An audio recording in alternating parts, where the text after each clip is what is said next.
What is going on, everybody, and welcome back to Bro-Kage no Jutsu. Today we are going to talk about Spider-Man Brand New Day, and I've got to say this movie surprised me in a lot of ways. Going into this movie, bro, I wanted to say poor Peter, but honestly, a lot of what he's going through is a result of his own actions. That doesn't mean I don't feel bad for him, but this movie does a great job showing that actions have consequences. Now, before we get into everything, let me know down in the comments. Was Spider-Man Brand New Day peak or was it weak? Let's get into it.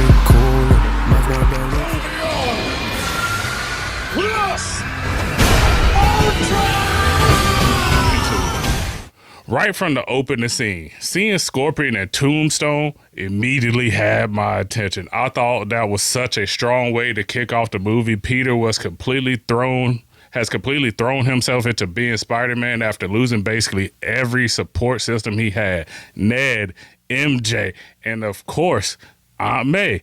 Instead of dealing with his grief, Peter buries himself in the mess, and I think that's one of the biggest themes throughout this movie. Yelena steals every scene as usual. I have to give a huge shout out to Miss Florence Pugh as Yelena. She continues to be one of the best additions to the MCU. Every single time she's on screen, she brings comedy, intelligence, and personality. The Russian bathhouse scene with her and Spider-Man had me laughing the entire time. She has this way of making serious situations feel lighter without ruining the tone of the movie. That's a balance that's really difficult to pull off, but she nails it every time she's in a scene. Man, let me tell you. Something I almost forgot to mention, this movie takes place around 4 years after the events of the previous Spider-Man movie. Ned and MJ have already finished MIT, and life has continued without Peter. One thing I really liked was how MJ almost seemed like she knows something isn't right, especially after the apartment party scene. You could tell she feels like something is missing, even if she can't explain it. It's almost like her heart remembers something that her mind doesn't. I thought that was a really cool touch. One of my favorite parts of the movie, Scorpion, the way he was moving with that tail was amazing. Honestly, it was great. Every scene involving him felt tense. The visual effects looked great. The action looked great. And every time he appeared, I wanted more, honestly. My biggest complaint is simply that we didn't get enough of him. Now, let's talk about one of my favorite characters in the entire movie, man. Punisher. Every interaction between Frank Castle and Peter Parker was fantastic. Adding MJ into the conversations made everything even better. And can we finally stop pretending that the Hulk has been nerfed forever? This movie gave us flashes of the Hulk that fans have been wanting to see since 2008. And it was amazing.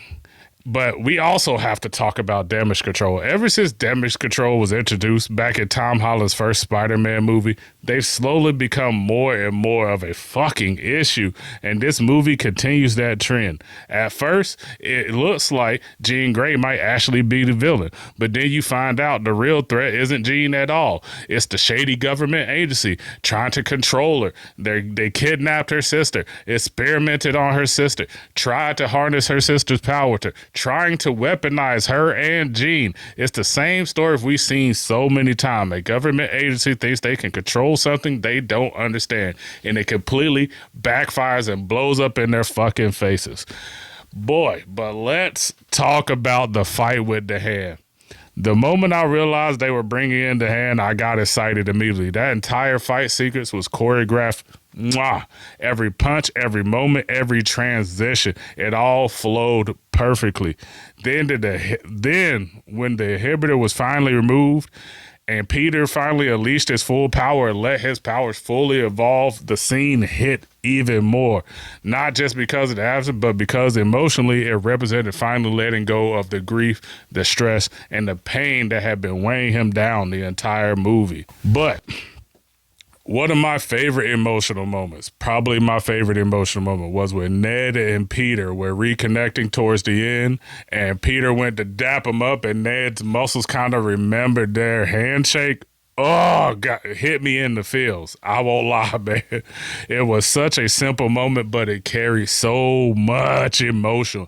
It reminds me that if someone truly loves you and truly cares about you, distance and time doesn't erase that connection. People who genuinely matter in your life don't really forget you. Overall, man, Spider-Man Brand New Day checked almost every box for me. I know this movie has been decisive. I've seen some people say the plot didn't work. I've seen some people flat out say the plot just fucking sucked. But personally, I think some people miss what this movie was actually trying to say. To me, this movie wasn't just another Spider-Man movie. It was about grief. It was about healing. It was about how throwing yourself completely into your work, or in Peter's case, being Spider-Man, doesn't actually solve the pain you're trying to avoid. Eventually, you have to face it. You have to face it head on and deal with it. I also like that the twist with Jean Grey, like I said, making everyone believe she was the villain before revealing the real threat was a nice change of pace. Now, I do wish we got more Scorpion and more Tombstone. Those characters were awesome. Also because Krondon played Tombstone. If you know who Krondon is, he played Tobias Whale in Black Lightning. I also wish Scorpion had his classic helmet, but honestly, this could just be an early version of the suit. Who's to say he doesn't get the full comic book accurate suit or helmet in his next appearance? I'm willing to wait and see. But we also, like I said, got to talk more about Hulk and Punisher. Punisher. I also can't wait to see more Mark Ruffalo's Hulk. Like I said, this Hulk felt like the Hulks all the fans have been asking for. Hopefully this isn't the last time we see this version of this character. And lastly, Marvel, please keep bringing back John Barenthal's Punisher. Seriously, this role was made for him. Nobody else does it quite like he does. I also love seeing a more human side of Frank. There's this mutual respect between him and Peter that creates almost like an older brother and younger brother dynamic, and it works incredibly well. But I'm sure y'all want to know, what's the verdict? Was Spider-Man peak or was it weak? And for me, if I'm keeping it a buck, this movie was straight peak. Great action, strong emotional themes, fantastic performances, excellent character interactions. By the end of the movie, I wasn't ready for it to end. I wanted more Peter. That's a straight pause. And that's diabolical. More Punisher, more Scorpion, and more Hulk.